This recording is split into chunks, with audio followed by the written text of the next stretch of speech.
பதிவை பார்க்க வந்த சக்தி கிச்சன் நண்பர்களுக்கு வணக்கமும் நன்றியும்.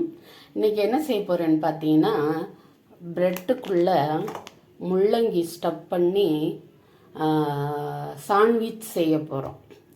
அதாவது முள்ளங்கி வச்சு ப்ரெட்டில் சாண்ட்விச் செய்ய போகிறோம். அதுக்கு நான் முள்ளங்கியை நல்லா தோல் சீவிட்டு நல்லா அலசி வச்சுருக்கேன். அலசி வச்சதை நம்ம இந்த தேங்காய் சீவுவோம் இல்லையா, தேங்காய் கேரட் எல்லாம் சீவுவோம் இல்லையா, அதில் சீவி எடுத்துட்டு வந்துட்டு அதுக்கப்புறம் மற்ற வேலையெல்லாம் பார்க்கலாம். முள்ளங்கியை இப்போ துருவிட்டு வந்துட்டேன் பார்த்துங்க. அந்த முள்ளங்கியை நம்ம இப்படியே ப்ரெட்டில் வைக்கிறது கஷ்டம். ஏன்னு கேட்டிங்கன்னா, ரொம்ப காரம் முள்ளங்கியோட காரம் ஜாஸ்தியாக இருக்கும். அதனால் நம்ம இந்த முள்ளங்கியை நல்லா சாரை பிழிஞ்சிடணும். இந்த மாதிரி எல்லா முள்ளங்கியும் சாறு பிழிஞ்சிட்டு பார்க்கலாம். இங்கே பார்த்தீங்கன்னா, இந்த முள்ளங்கியை பிழிஞ்ச சாறு இதை வேஸ்ட் ஆக்காமல் நம்ம ஒரு மாதுளம்பழச்சாரோடையோ இல்லைன்னா கொஞ்சம் தண்ணியும் கலந்து மூக்க பிடிச்சிட்டு குடிச்சிட்டோம்னாக்கா சிறுநீரக கல் கரையுங்கிறது உண்மை. அடிக்கடி நம்ம சாப்பாட்டில் முள்ளங்கி சேர்த்துக்கிட்டாலே அது சிறுநீரகத்தில் கல் சேராமல் பாதுகாக்கும். அது இந்த மாதிரி சாறு எடுத்து 2 வாரத்துக்கு 3 தரம் சாப்பிட்டோம்னாக்கா, கொஞ்சம் கொஞ்சம் குடித்தோம்னாக்கா, அதை இப்போ இருக்கிற அளவே குடித்தோம்னாக்கா கண்டிப்பாக சிறுநீரக கல் உருவாகாதுன்னு சொல்கிறாங்க. சரி, இப்போ நம்ம சமையலில் பார்ப்போம்மா. இவ்வளோதான் நான் எடுத்து வச்சுருக்கேன், எனக்கு ஒரு ஆளுக்கு மட்டும்தான். இதையும் நம்ம என்ன செய்ய போகிறோம், ஒரு கடாயில் கொஞ்சமாக நெய் சேர்த்து இதை வதக்க போகிறோம்.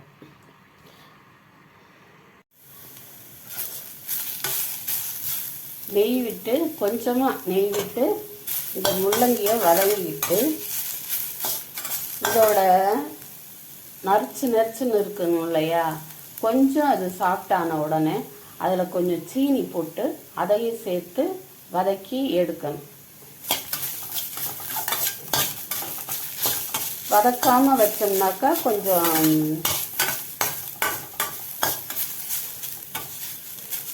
நறுக்குன்னு இருக்கும்.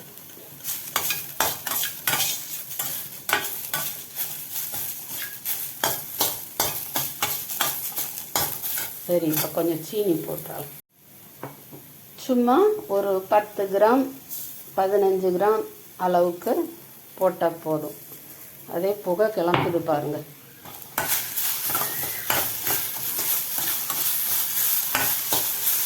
உங்களுக்கு முள்ளங்கியில் தண்ணி இருந்துச்சுனாக்கா அது இந்த மாதிரி ஆகாது.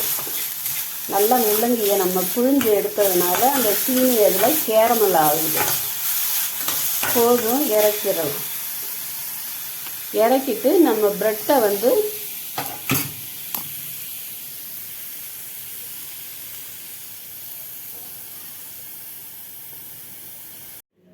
இந்த மாதிரி டோஸ்ட் பண்ணி எடுக்கணும். அப்படி ரோஸ்ட் பண்ணி எடுத்ததில் நம்ம இந்த முள்ளங்கி வதக்கி வச்சோம் இல்லையா, அதை கையிலையோ இல்லது ஸ்பூன்லையோ, நம்ம தானே சாப்பிட போகிறோம். சமைக்கிறதுக்கு முன்னாடியே கையெல்லாம் கழுவிட்டு ரெடி பண்ணிட்டு தான் இது பண்ணுறோம். கையிலையோ கத்தியிலையோ உங்கள் விருப்பம், ஸ்பூன்லையோ இப்படி பரத்தி விட்டுட்டு,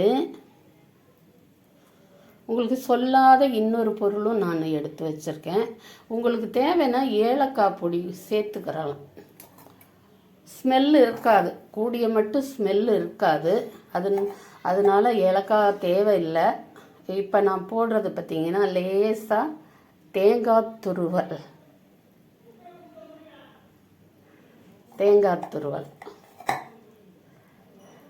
நான் இதில் ஏற்கனவே தடவி வச்சுருக்கேன். இந்த இதை போட்டுட்டு நம்ம இதை ஒன்று மேலே ஒன்று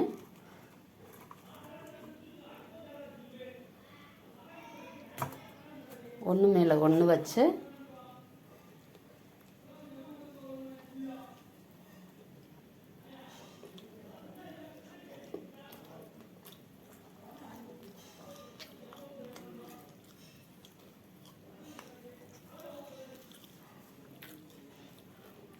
ரொம்ப சூப்பராக இருக்குது.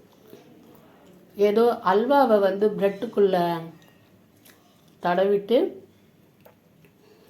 சாப்பிட்ற மாதிரி இருக்குது. அந்த தேங்காய் நர்ஸுன்னு நல்லாயிருக்கு. முள்ளங்கியோட ருசி கொஞ்சம் கூட இல்லை அதில் வாசனையோ எதுவுமே இல்லை. ஏன்னா நம்ம அந்த தண்ணியெல்லாம் பிழிஞ்சு எடுத்ததுனால முள்ளங்கியோட வாசனை கொஞ்சம் கூட இல்லை. சும்மாவே அல்வா மாதிரி சாப்பிட்லான்னு நினைக்கிறேன்.